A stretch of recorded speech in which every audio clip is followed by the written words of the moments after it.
Hello kiddos, ito ay re-upload lang muna sa gawa ko noong 2022. Kaya medyo iba pa ang art style at malabo ang audio. Kaya supportan niyo muna ako sa panonood nito habang naghihintay tayo sa pag-upload ko. At sure ako magiging worth it ang paghihintay nyo. Salamat, nood na!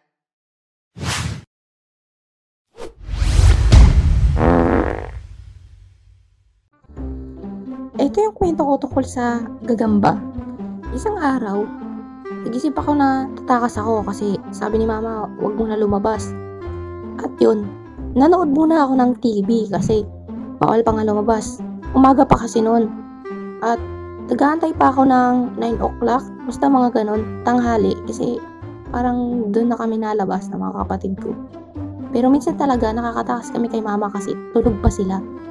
Then ako, tumatakas na. Pero yung time na to, nagising sila ng maaga. Maya-maya, umalis si mama tapos naglaba dun sa baba. Siyempre, yun na, nag-isip na ako ng paraan kung paano ako makakataka sa bahay.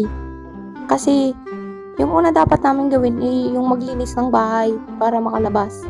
Tapos kumain. Ayun, parang ayun yung password. Dalawa yung daanan doon. Doon banda sa naglalabas si mama, tapos doon sa likod ng bahay. Siyempre, doon ako sa likod ng bahay dumaan. Umakyat pa ako ng bintana, sabay. Yun, tumakas na ako. Pagkatapos nun, pinuntahan ko na yung mga kaibigan ko doon sa lugar kung saan kami naglalaro. Kumbaga, doon kami nagkikita-kita. Doon sa puno ng manggahan.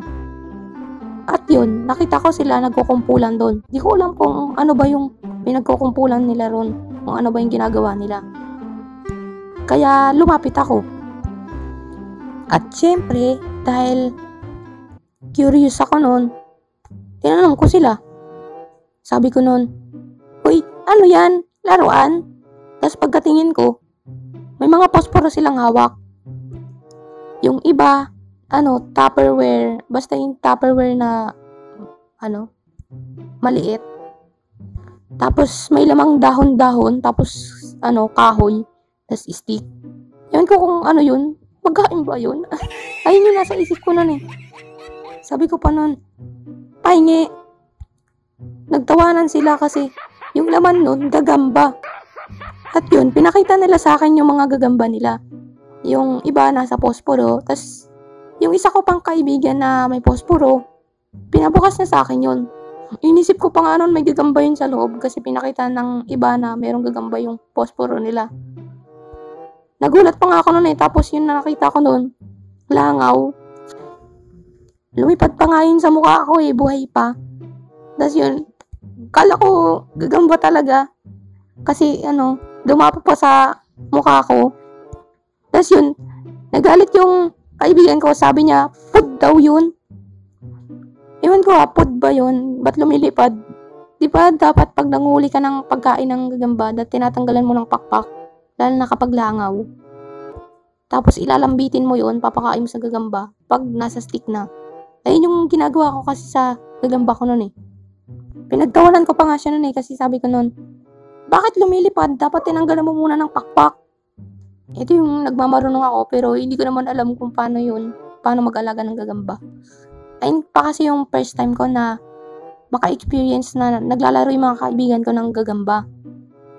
Pero nung di pa nila ako kaibigan, naglalaro na talaga sila dati pa nun. Kasi may araw kasi na maraming gagamba sa sa bahay, sa puno, ayun.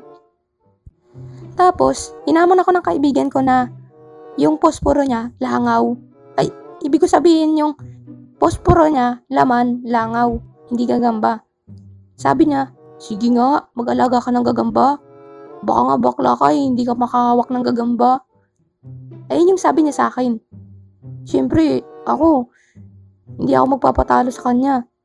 So, humingi ako ng gagamba sa kaibigan naming isa. Eto, yung kaibigan namin, maraming gagamba. Meron siyang lalagyanan na transparent. Ayun, hindi invisible. Basta yun, transparent. Ang raming gagamba, may malalaki, may maliliit, may lalagyanan ng langaw, ayun. Tapos parang parang mayayaman yung gagamba niya, naka-chillax.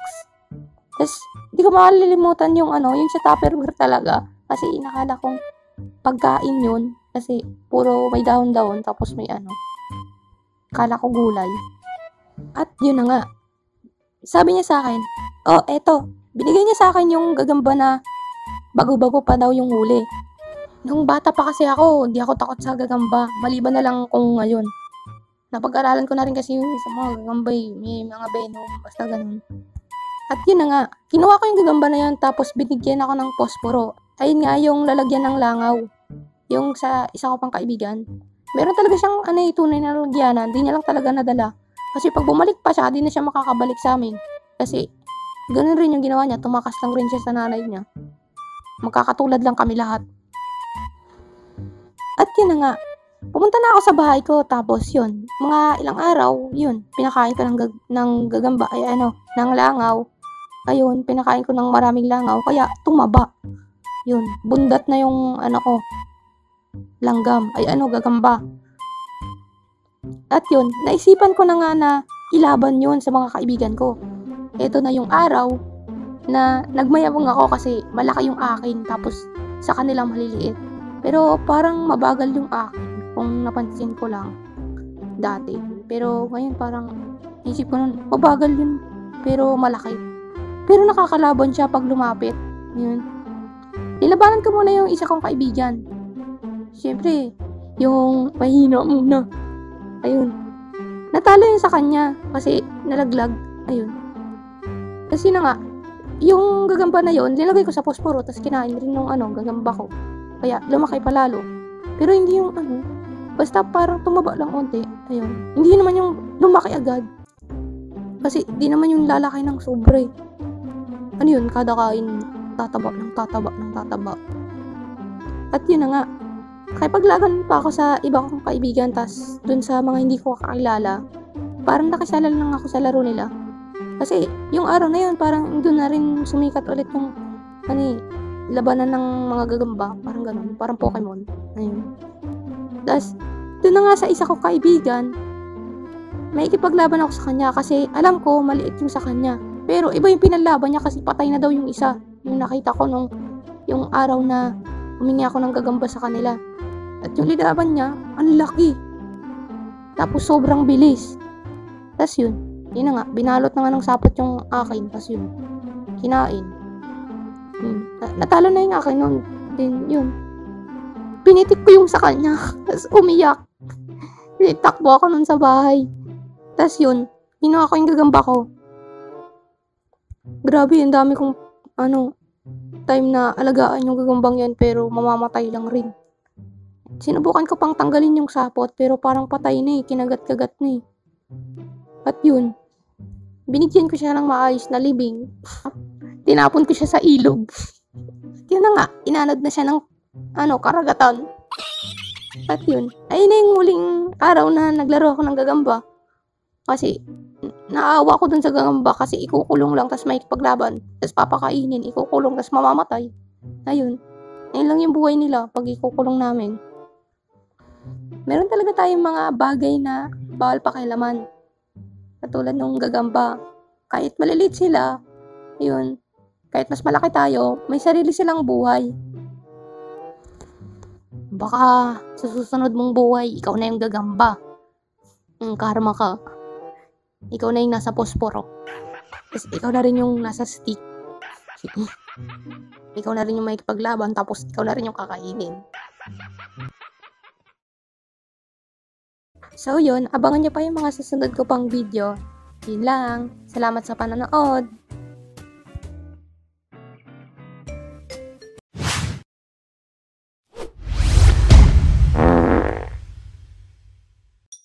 Ito yung kwento ko sa pag-aalaga ng gagamba sa pangalawang pagkakataon. Oo. Tama, nag-alaga na naman ulit ako ng gagamba. Pero sa pagkakataon na to, yung gagamba na maliit yung inalagaan ko. Dahil ito lang yung nahuli ko sa bahay namin. At tanda ko noon, yellow ang kulay ng gagamba na yon. At saka, mas malakas, mas mabilis, at Laging gutom yung gagamba ko na yun. kaya umaba pa ang buhay niya. Alam niya na kung ano nangyari sa kanya. Basta umaba lang yung buhay niya.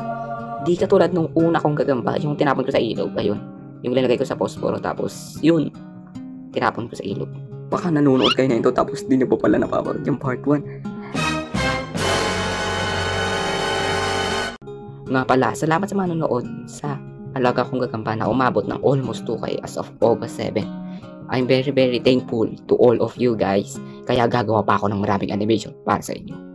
At yun, balik na ulit tayo sa kwento ko. So yung bago kong gagamba, ilinaman ko sa school.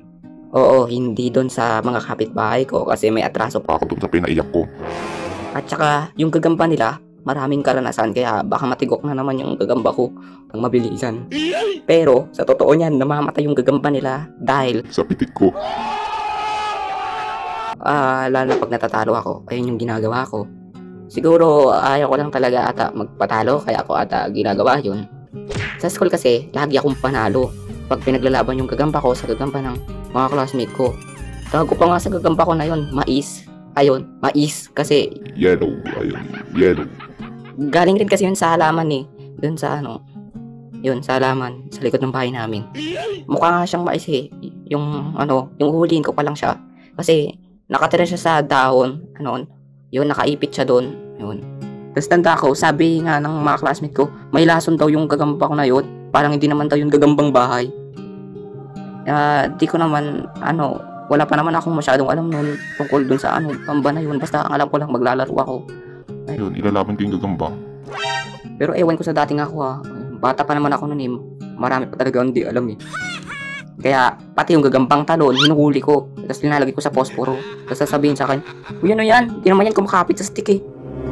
Di ba to kumakapit? Matalon naman. Ewan ko, wala lang ata talaga ako mahuli kaya ganun. Kung ano na pinaghuli kong gagamba, di ko alam. May lason ata. Pero di ko makakalimutan yung ipis na nilagay ko sa posporo tapos pinabukas ko sa kaibigan ko. Gulat siya nun eh, ipis yung laman, hindi gagamba. Pinagmamayabang niya kasi sa akin yung yung tatlo niyang gagamba. Tapos, yun, sabi ko, eto, buksan mo. Pero ipis yung laman. Patay na yung ipis na yun, linagay ko lang talaga doon. Kadiri talaga ako. Inawakan ko yun, tapos nilagay ko doon, siniksik ko. Tapos yun, nung binuksan niya, nagulat. Nagulat yung classmate ko na yun. Lakas talaga ng trip ko nun eh. Natapon niya pa nga yun eh. Tapos yun, gulat na gulat. Tuwa ako na sa reaction na. Kaya yun, ayun, nagsimula na kami sa laban. Yun, pinaglaban niya na yung isa niya na bago daw. Bago lang daw nahuli. Tapos yung akin naman, binuksan ko yung posporo. Yun, yung posporo ko. At yun, lumabas agad yung gagamba ko, si Mais. Tuwang-tuwa kala niya. Makakamit niya ng freedom, pero ipaglalaban pala siya sa ibang gagamba. Tapos yun, linagay ko na siya sa stick. Tapos yun, biglang tumigil yung yung gagamba, nakatalikod yung gagamba. Tapos yun, tumingin sa harapan, sa kalaban niya, ayun. May kalaban na naman ako. Ami, ang taba ng kalaban ko. Mukhang pinataba sa langaw. Mukhang tulog kain lang to ah. Hoy, lapit ka liit. Ano sabi mo? Natalo yung sa classmate ko kasi takbo agad yung gagamba ko nun. Inaway niya agad tapos yun, sinapot-saputan yung Katawan, tapos yun, pinagkakagat. ayun, tapos nalaglag pa. Kaya yun, naging pagkain siya ng alaga. Ayun yung nagustuhan ko dun sa gagamba ko na yun eh. Pag may kalaban dyan, nasa stick na, ayun, pag linagay mo na, inaatake niya agad, parang gutom na gutom, ayun. Pati nga lang ako eh, binabalot niya agad ng sapot. Yun nga, yung kainaan niya nga lang, yung pag malalaglag, ayun, dun siya, natanggalan ng isang paa, ayun. Pero mabilis pa rin. Mabilis pa rin siyang lakad dun sa stick. Atake na naman agad, sapot-sapot. Pero yung gagamba ko na si Mais, ay hindi namatay dahil sa laban. Kinuha siya sa akin. Pero di ko kaya bumitaw at ika'y masasaktan dahil pangako. Kinuha siya sa akin ng mga Boy Scout. Sa school dahil naturo ako ng mga classmate ko na isa sa nagdadala ng gagamba. Ayun. Ayun, nakuha. Doon na nagtapos ang story niya. Nakasama ako. Pero di pa dyan tatapos yung pag-aalaga ko ng gagamba. Nag-alaga pa ako ng gagamba. Ayun, napisat sa bag. Ayun, tapos naging pagkain lang kasi ayun. Pinitik rin. Namatay kasi nalaglag sa stick. Ayun, marami pa akong gagamba na inalagaan nun. Tapos yun, namatay naman. Noong araw na nakuha sa akin yung gagamba ko, nag-try ulit ako na mag-alaga. At yung gagamba ko na yon, Di ko siya pinanlaban, pinakain ko lang ng pinakain. Tapos yun, yung oras na gusto ko siyang ilaban sa kaibigan ko, ayun, patay. Napisat sa bag. Ayun. Umupo kasi yung classmate ko dun. Mataba ba naman tapos uupo doon sa upuan ko kalit-lit. Napisat tuloy yung bag ko, patay. Doon nagtapos yung buhay, yung gagamba ko na yun. Busog rin yun eh, katulad ng una kong gagamba, kain lang ng kain. Tapos ipanlalaban ng kapag no, sobrang taba na. Kaya ang dating talo, kasi di makalaban ng maayos sa sobrang taba. Yung gagamba ko na yun na napisat, tatapon ko sana siya sa basurahan. Kaso nga lang, naisip ko nun, ibigay ko na lang kaya to sa kaibigan ko na maraming gagamba. At yun, binigay ko na lang sa kaibigan ko. At doon na ako tumigil sa pag-aalaga ng gagamba. Ata, hindi pa ako tumigil nun. Meron pang meron pang dalawa ako naging alaga dun eh. Yung naging pagkain lang, tapos yung isang nalaglag sa stick. Ayun, tapos yung pinitik. Di pa nakontento yung nag-alaga pa ng ilang beses. At eto pa, may hindi ako makakalimutan na ginawa ko nung nag-aalaga pa ako ng gagamba. Yung linagay ko sa kamay ko, tapos kunyari kinagat ng gagamba, tapos yun. Kinagat ako. Kinagat ka ba ako? Hindi, ibig sabihin, may powers na ako. Nag-iba na yung DNA ko. Ewan ko sa dati niya ako, okay lang ata talaga ako. Kakanood ko ata ng Spider-Man. Yun, ayun yung iniisip ko. Uy, pero huwag niyong gagayahin. Hindi ka magiging Spider-Man nun, baka ma-hospital ka. So hanggang dito na lang tong video na ito. Salamat sa mga sumusuporta sa akin. Mula noon hanggang ngayon. At sa mga bagong nanonood ng animation ko, tutuloy ko lang tong storytelling at sana panoorin niyo pa. Yung mga susunod ko pang upload. At salamat nga pala sa mga kaibigan ko na nasama ko sa Video na ito. ito nga pala yung channel nila. Nood rin kayo sa kanila. At like, comment at subscribe na rin kayo sa channel nila. So yun lang. Salamat sa panonood. Kita ulit tayo sa Next kong upload. Babush!